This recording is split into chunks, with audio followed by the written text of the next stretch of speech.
Hello, this is Adam Rayner for Talk Audio TV at the 2014 CES. I'm a fair old distance from the North Halls where all the regular folks are busy exhibiting, because Alpine take a bunch of rather fabulous meeting rooms, and we've got a kind of a linear experience here. There's a walkthrough with all the tech that they've got going on. And behind me is information about, well, they call it real estate, 9-inch screen in your dash. Now, I don't know how soon or what kind of product it'll be exactly before it comes to the UK, but I'm certain we will do.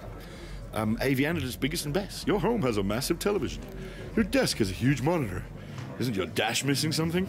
It's called X009 GM, and it's the first, 9-inch screen. Now, if we just look around here, there are various other really important things going on with Alpine this year. One of them in particular is fitting this kit to your car. Now, what you're looking at there just looks like a truck dashboard.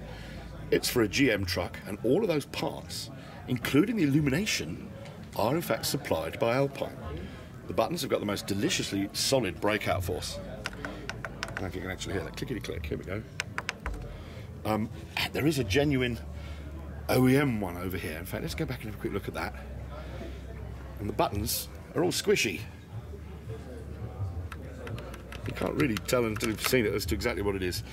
Alpine have always cared about that. These are the only people who ever did a touch screen that tickled your back when you touched it. It was called Pulse Touch. It's got to be the future. It matters to be able to tell when you've actually put in some control input. Okay, so that's one big change. I'm going to move across and actually show you what form this takes.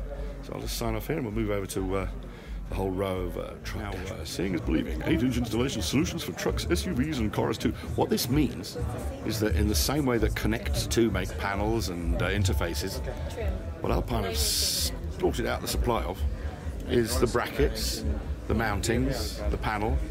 Now, if you look at this particular one, you can see that that is not a vertically mounted doubled-in unit. And the bracketry that needs for the big American truck it goes into is epic. Plus, of course, all of the climate controls, your tyre pressures, all sorts of stuff that you'd lose in the old days has been reintegrated with these systems. Now, everything you're looking at here is Alpine parts. That is an Alpine piece. This is not an Alpine piece, but look at again at the angle of it. This is about being able to mount it sloping back in the dash of a great big American truck. Now, yes, not many of these things are European yet, but if we look up here, these are Toyotas. Now, of course, these are Toyotas which are trucks the size of trains, as far as we're concerned. In fact, yeah, do you have full-size trucks?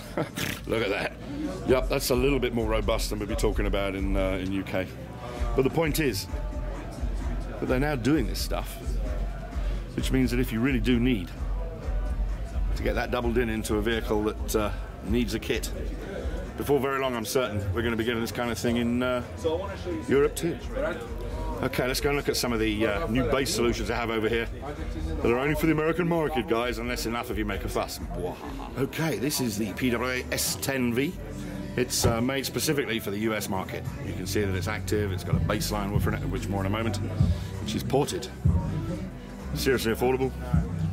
Not due to be imported into the UK though. This, however, I think might be. This is, 120 watt RMS underseat woofer. Solid little spud. Every brand has to have one, and that's Alpine. It's looking kind of cool. Next, we have the truck subwoofers. A lot of this stuff this year in the US is aimed at the pickup truck owner. And these are, well, they've got the same excursion, but they're a chunk less deep. So we'll move on from them to the bigger baseline woofers. And these apparently had the input of a rap act. Yes, that guy I was telling you all about, he's a dude, he knows his stuff. Handsome looking things. That's $100 altogether. The grill part would be $30 apparently. But again, if they come to Europe, I think they'll probably be called something else. Meanwhile over there, the new PDR amplifiers.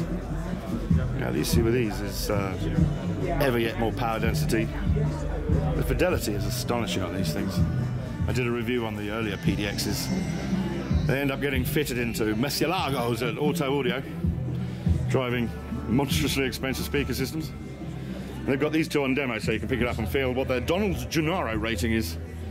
Donald Gennaro, of course, being the guy in Jurassic Park when the kid picks up the things, the goggles from under his seat and says, "Look, I found these under my seat." And Gennaro says, "Are they heavy?" "Yes, then they're expensive, put them away." I don't know if on YouTube you can see it, this is wobbling, I'm not acting, that weighs. Them dents, they've got a lot of stuff in. I'm sure they're going to sound awesome. Can't wait till I get my ear holes around them. Had to redo this take because this 900 watt tune-it system was playing rap, using a word I'm not allowed to use in public in the UK. But seems quite entirely happy to broadcast to all the dealers here in Las Vegas. Tune-it. This is the tuning system that's now in its second generation. All kinds of cool stuff going on with that. We'll go into that another time, but systems being offered up in complete packages here as being the easiest way to sell to the US market. Let's go and have a little look at this one as well. More features, more compatibility. Tune-it 2.0. So they're basically packaging these things into complete systems. The guy was saying, well, when I buy a hamburger, do I buy it bit by bit or just buy the whole thing? Buy the whole thing. And of course, making sure that people know about what is the most straightforward, simple upgrade. These, of course, are all US products. We don't know any of them necessarily coming to the UK, but it's fascinating to see what's going on in the US. Their approach to all things low frequency is just a little bit more hectic than we get in the UK market. But just check out the fabulousness of the facility here in Las Vegas that they've got for just for Alpine to show to their customers. Oh, deeply honoured to be here. Meanwhile, this is Adam Rayner, signing out for Talk Audio TV at the Las Vegas CES 2014.